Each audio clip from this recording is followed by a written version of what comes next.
जय हिंद दोस्तों, मैं अलका पटेल आप सभी का आपके अपने YouTube channel exam education point पर स्वागत करती हूँ।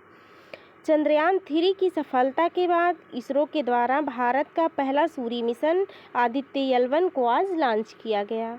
तो इस टॉपिक से हमारे एग्ज़ाम के पॉइंट ऑफ व्यू से जितने भी पॉइंट इम्पॉर्टेंट हैं उन सभी पॉइंट्स को, उन सभी फैक्ट्स को हम लोग इस क्लास में देखेंगे।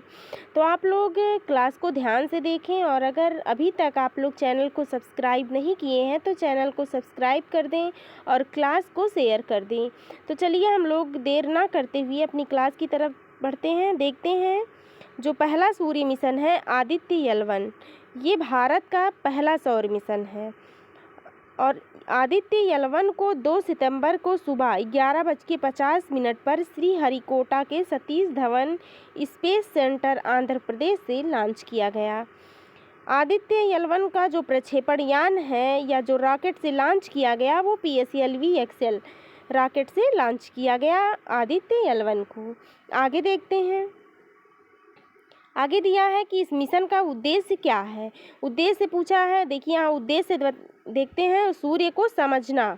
इस मिशन का जो उद्देश्य है वो यही है कि सूर्य को समझना, सूर्य का अध्ययन करना और सूर्य के प्रकाश को अलग अलग तरंगदैर्ध्य में तोड़कर सूर्य के वातावरण के बारे में जानकारी हासिल करना, सूर्य के किनारों पर होने वाली हीटिंग का पता लगाएगा, सूर्य के अंदर होने वाली नाभिकीय संलयन की क्रिया का अध्ययन करेगा और सूर्य के कोरोना के तापमान, सौर तूफान और उत्सर्जन, पराबैंगनी किरणों के धरती पर पड़ने वाले प्रभाव, सौर पवन की उत्पत्ति का अध्ययन, ये सारे जो पॉइंट्स हैं यही उद्देश्य है इस मिशन का आदित्य L1 का। आगे है कि सूर्य की सबसे बाहरी परत के तापमान, वेग और घनत्व का अध्ययन करना। यह मिशन सौर कोरोना के मैग्नेटिक फील्ड मेजरमेंट आदि के बारे में भी जानकारी प्रदान करेगा। तो जो आदित्य L1 मिशन है, सौर मिशन, इसका उद्देश्य जो है आप सीधे शब्दों में कह सकते हैं कि सूर्य को समझना और सूर्य के बारे में अध्ययन करना ही है। ठीक, आगे देखते हैं। आदित्य L1 को हेलो ऑर्बिट में स्थापित किया जाएगा, जहां पर L1 पॉइंट है जो पृथ्वी से कितनी दूरी पर स्थित है, 1.5 मिलियन किलोमीटर, मतलब 15 लाख किलोमीटर की दूरी पर स्थित है। कौन? आदित्य L1 को कहाँ हेलो ऑर्बिट में स्थापित किया जाएगा और जहां पर L1 पॉइंट है, L1 पॉइंट की जो दूरी है पृथ्वी से वो 1.5 मिलियन किलोमीटर या फिर 15 लाख किलोमीटर है। L1 पॉइंट के बारे में देखते हैं। L1 पॉइंट क्या है? सूर्य और पृथ्वी की अपनी ग्रेविटी है, अर्थात जहां पृथ्वी और सूर्य का ग्रेविटी फोर्स समान होता है उसे L1 पॉइंट कहते हैं या लैग्रेंज पॉइंट कहा जाता है।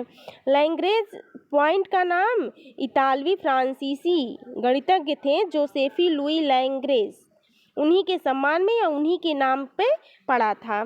तो लैग्रेंज बिंदु जो होता है वो अंतरिक्ष में वह स्थान है जहां भेजी गई वस्तुएं वहीं रुक जाती हैं। ठीक, ये क्या है? L1 पॉइंट या लैग्रेंज पॉइंट के बारे में है ये। ठीक, आगे है। लैग्रेंज पॉइंट अंतरिक्ष में स्थित वह स्थान है जहां सूर्य और पृथ्वी के बीच लगने वाला आकर्षण बल शून्य हो जाता है। तो सूर्य के चारों तरफ ऐसे 5 बिंदु हैं, जैसे या जो L1, L2, L3, L4 और L5 है। ठीक, तो देखते हैं एक बार फिर से कि जो L1 पॉइंट है वो क्या है? Lagrange point. ठीक, लैग्रेंज पॉइंट है, सूर्य और पृथ्वी की अपनी ग्रेविटी है, अर्थात जहाँ पृथ्वी और सूर्य का ग्रेविटी फोर्स समान होता है वही क्या है? वो L1 पॉइंट या लैग्रेंज पॉइंट कहा जाता है। ये लैग्रेंज पॉइंट किसके नाम पे पड़ा था? तो ये जो है एक गणितज्ञ थे फ्रांसीसी जोसेफ लुई लैग्रेंज, उन्हीं के नाम पे ये पड़ा था। इनका मानना था कि 2 खगोलीय पिंडों के बीच में 5 लैग्रेंज पॉइंट होते हैं। ठीक, इस बात की खोज जो की थी वो लुईस लैग्रेंज ने की थी, इसीलिए उनके नाम पे ये L1 पॉइंट का नाम लैग्रेंज पॉइंट पड़ा था। ठीक, आगे देखते हैं।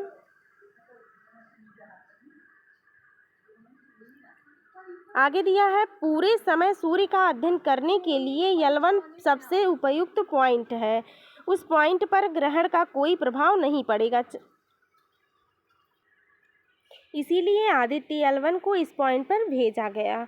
तो कहने का मतलब है कि सूर्य का अध्ययन करने के लिए जो L1 है वो सबसे उपयुक्त पॉइंट माना जाता है। क्यों? क्योंकि इस पे किसी भी प्रकार के ग्रहण का प्रभाव नहीं पड़ेगा, इसीलिए ये आदित्य L1 को इस पॉइंट पर भेजा गया है। ठीक, आगे देखते हैं। आदित्य L1 में पेलोइड या उपकरण जो लगे हुए हैं वो 7 हैं। कौन कौन से हैं? VELC visible emission line coronagraph, ठीक। दूसरा है SOLEXS, ठीक, solar low energy x-ray spectrometer. अगला है SUIT solar ultraviolet imaging telescope. अगला है जो पेलोड लगा है या उपकरण लगा है वो क्या है? HEL10S high energy L1 orbiting x-ray spectrometer. अगला जो पेलोड या उपकरण लगा है वो है ASPEX Aditya solar wind particle experiment, ठीक। और अगला जो पेलोड या उपकरण लगा है PAPA वो क्या है? Plasma analyser package for Aditya है। अगला पेलोड या उपकरण जो है वो advanced triaxial high resolution digital magnetometer, ठीक। तो ये जो लगे हैं 7 आदित्य L1 में पेलोड जो लगे हैं वो 7 पेलोड हैं। कौन कौन है? देखिए यहाँ दिया है visible emission line coronagraph, solar low energy x-ray spectrometer, solar ultraviolet imaging telescope, high energy L1 orbiting x-ray spectrometer. अगला जो पेलोड लगा है वो है Aditya solar wind particle experiment. अगला दिया है plasma analyser package for Aditya. अगला पेलोड या उपकरण जो लगा है वो है advanced triaxial high resolution digital magnetometer. तो आज की क्लास यहीं तक। आप लोगों को क्लास कैसी लगी कमेंट में अवश्य बताएं। तो मिलते हैं अगली क्लास में इससे बनने वाले जितने भी इम्पॉर्टेंट क्वेश्चंस हैं उन क्वेश्चंस के साथ। आप लोग अपना ध्यान रखिए, खुश रहिए, मस्त रहिए और अपनी पूरी मेहनत दे दीजिए अपने सपने को पूरा करने के लिए।